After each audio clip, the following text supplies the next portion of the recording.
धंधों में व्यापारों में फंसे लोग परिवारों में, धंधों में व्यापारों में फंसे लोग परिवारों में, इस कारण निर्वाण नहीं पाते लोग हजारों में, इस कारण निर्वाण नहीं पाते लोग हजारों में। सद्गुरु समझाएं हो, सद्गुरु समझाएं, पर होश न आए रे, जीवन है पानी की बूंद कब मिट जाए रे, जीवन है पानी की बूंद कब मिट जाए रे।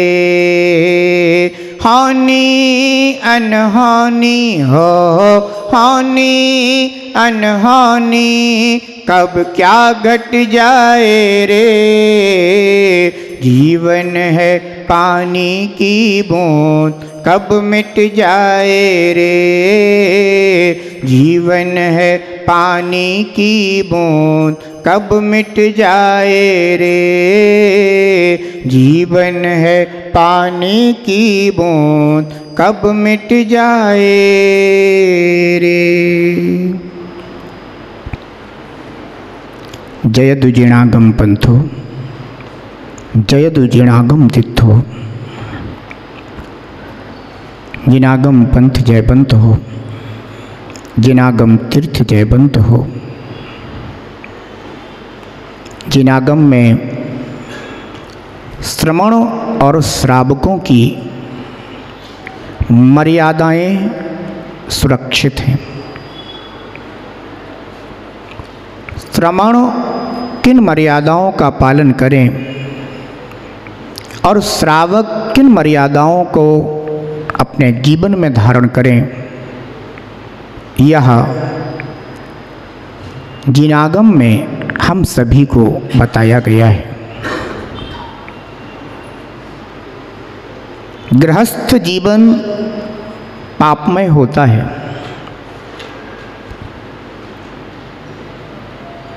बहुत बिरले जीव हैं जिन्हें गृहस्थ जीवन में रहते हुए भी श्रावक धर्म की समझ होती है। जो गृहस्थ जीवन में रहते हुए भी श्रावक धर्म का पालन कर पाते हैं। अहो, क्या जैन कुल पहली बार मिला है? क्या मनुष्य जीवन पहली बार मिला है? नहीं, यह मनुष्य जीवन ही है। जीव अनेकों बार प्राप्त कर चुका है, परंतु मनुष्य जीवन किस लिए? इस मनुष्य जीवन से हम क्या क्या हासिल कर सकते हैं, कौन सी उत्कृष्ट से उत्कृष्ट उपलब्धियां हमें हो सकती हैं, इसका विचार नहीं किया। मानव जीवन प्राप्त करने के बाद भी उन कार्यों में उलझ गया जो कार्य किंचित करने योग्य थे, जो किंचित करने योग्य थे उन्हें महत्वपूर्ण मान लिया, और जो कार्य महत्वपूर्ण था उस पर दृष्टि ही नहीं गई। आचार्य भगवान श्री योगिंदु देव हमें गाथा नंबर 52 में यह बता रहे हैं कि इस जीव ने निर्वाण क्यों प्राप्त नहीं कर पाया। देखें अपन गाथा नंबर 52। धंधई पड़ियौ सयल जगी णबि अप पाहु मुड़ंती तहिम कारण ए जीव फुडो णहुड़े बाणु लहंती। सब लोग संसार में अपने धंधे में फंसे हुए हैं और अपनी आत्मा को नहीं पहचानते, इसलिए निश्चय से इसी कारण ये जीव निर्वाण को नहीं पाते, यह स्पष्ट है।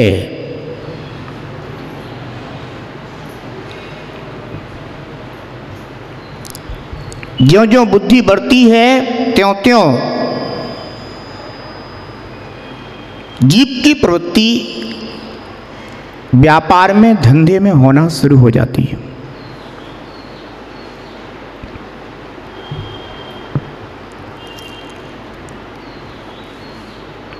और व्यापार में इतना उलझ जाता है कि फिर जीव को यह पता नहीं रहता कि हमें करने योग्य कार्य क्या था।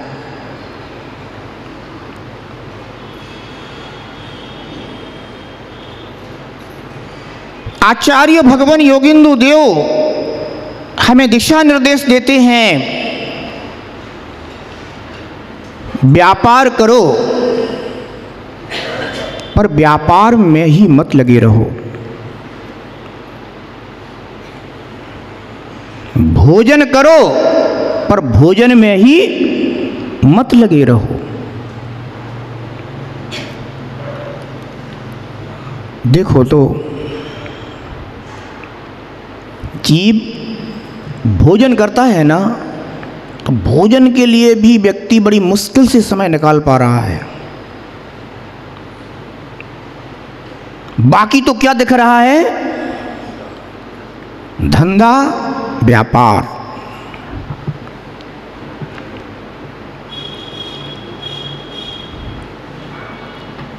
न अपने लिए समय, न अपनों के लिए समय, पूरा समय कहाँ जा रहा है? व्यापार में, धंधे में। ऐसे जीवों से क्या निर्वाण की प्राप्ति की अपेक्षा की जा सकती है? किसी ने कह दिया आप मंदिर तक नहीं आते, तो मंदिर भी आ रहे हैं केवल लोगों को दिखाने के लिए कि हम भी मंदिर आते हैं। बाकी तो पूरा लक्ष्य क्या है? व्यापार।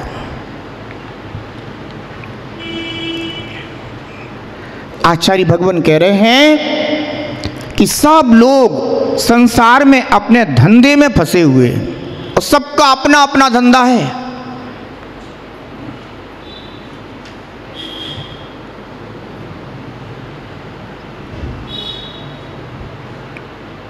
ध्यान रखना, धंधा कोई भी हो पर धंधा तो फंदा है। और जो धंधे के फंदे में हैं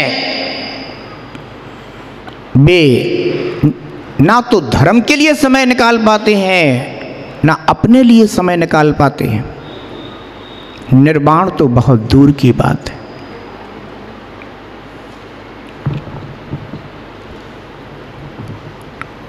अधिकांश जीव जिनके पास पैसा नहीं है वे पैसा कमाने में लगे हैं, जिसके पास पैसा है वे सम्मान कमाने में लगे हैं।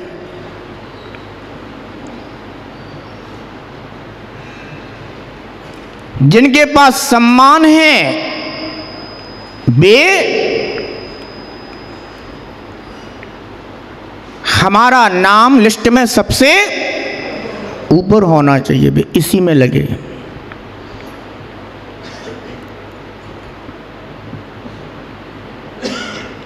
आश्चर्य होता है कि जीव को अपनी आत्मा की बिल्कुल भी खबर नहीं आती।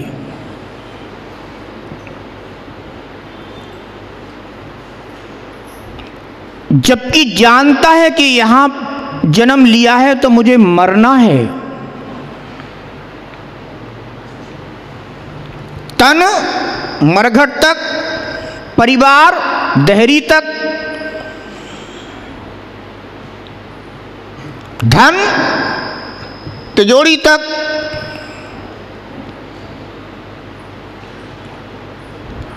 मित्रगण रिश्तेदार, अर्थी तक, साथ कुछ जाने वाला नहीं। मान सम्मान जब तक चिता नहीं जली है, इसके बाद ना उस जीव को पता है कि मैं पूर्व पर्याय में क्या करके आया। अपन वर्तमान जीवन को ही देख लें और जान लें, जैन कुल में पैदा हुए हो तो कुछ अच्छे कार्य करके तो आए ही हो गए, ये बात तो निश्चित है। पर आप कौन से अच्छे कार्य करके आए हैं ये ज्ञात है क्या? नहीं है ज्ञात, तो फिर आगे भी कहां पता होंगे।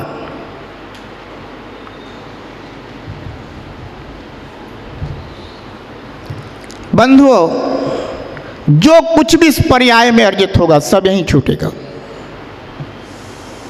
साथ जाएंगे तो केवल किए हुए कर्म और उनके संस्कार।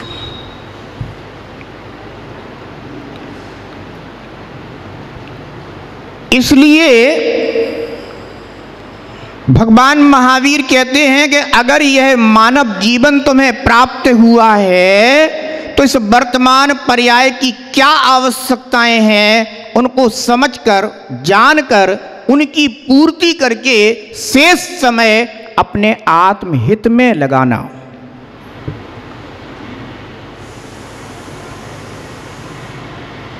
वो ये नहीं कह रहे कि आपकी आवश्यकताएं क्या हैं आप उनकी पूर्ति ना करें। करें,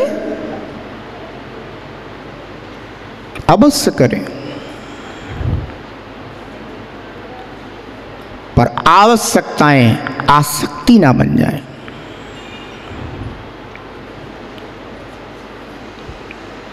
व्यापार करें पर व्यापार ही ना करें। व्यापार भी करें,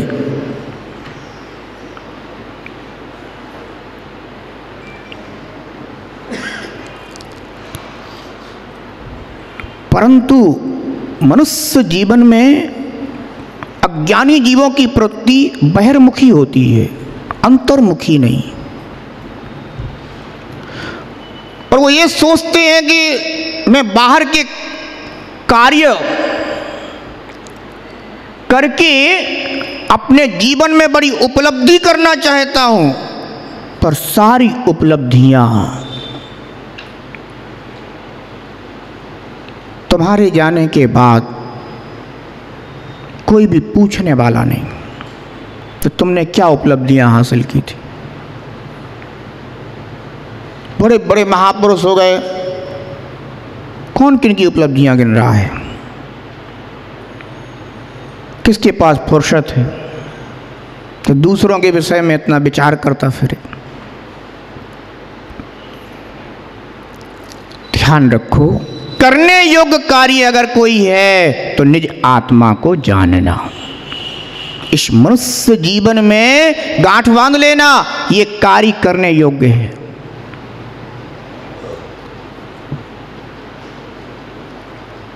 शुभ अशुभ दोनों प्रकार के कार्य जीव को संसार में ही फंसाते हैं।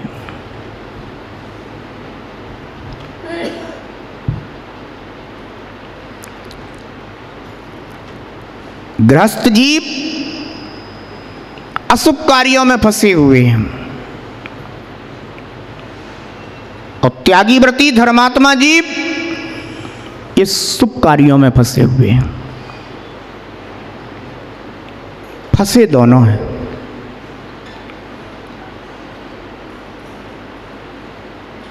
जब तक इन शुभाशुभ कार्यों से दृष्टि नहीं हटेगी, चित्त नहीं हटेगा, रुचि नहीं हटेगी, उपयोग नहीं हटेगा, तब तक निज शुद्ध आत्मा पर उपयोग कैसे जा सकता है।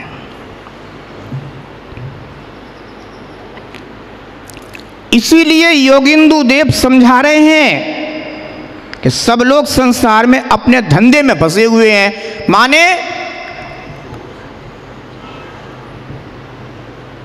ग्रस्त अपने धंधे में फंसे हैं,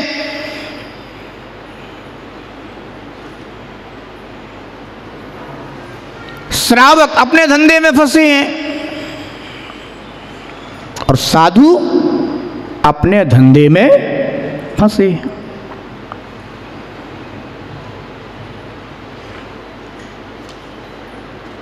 गृहस्थ हो, श्रावक हो या साधु हो, सबके लिए अगर मुक्ति का मार्ग है तो निज शुद्ध आत्मा को जानकर, पहचानकर, उसका आश्रय करके अशुभ को घटाते हुए शुभ को पाते हुए शुद्ध का लक्ष्य लेकर के आगे बढ़ना ही एकमात्र सबके लिए उपदेश है।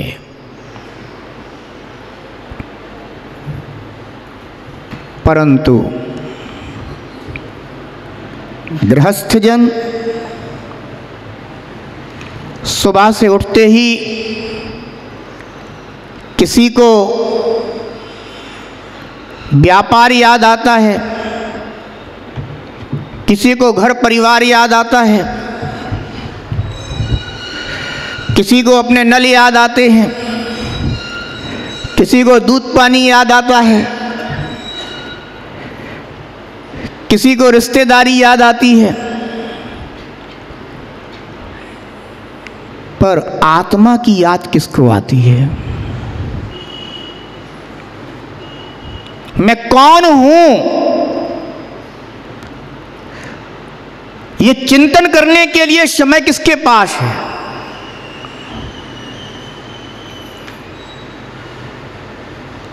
श्रैणिक प्रातःकाल उठता है, सबसे पहले विचार करता है मैं कौन हूं, मेरा कार्य क्या है, मैं कहां से आया हूं, मैं चार गतियों में परिभ्रमण क्यों कर रहा हूं। चिंतन करने के बाद फिर विचार करता है मुझे भगवान महावीर की दिव्य ध्वनि में इन सब प्रश्नों के समाधान प्राप्त करना है।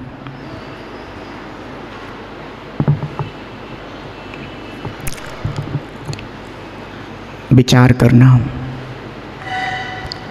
एक व्यक्ति व्यापार करके धन कमा करके यह सोचता है कि हमें जो कार्य करना था वो मैं कर रहा हूं,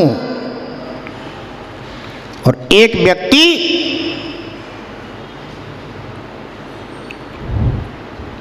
वह है जो थोड़ा धर्मात्मा हो गया तो वह ये सोचता है कि हमने भगवान की पूजा आराधना कर ली, हमारा काम पूरा हो गया।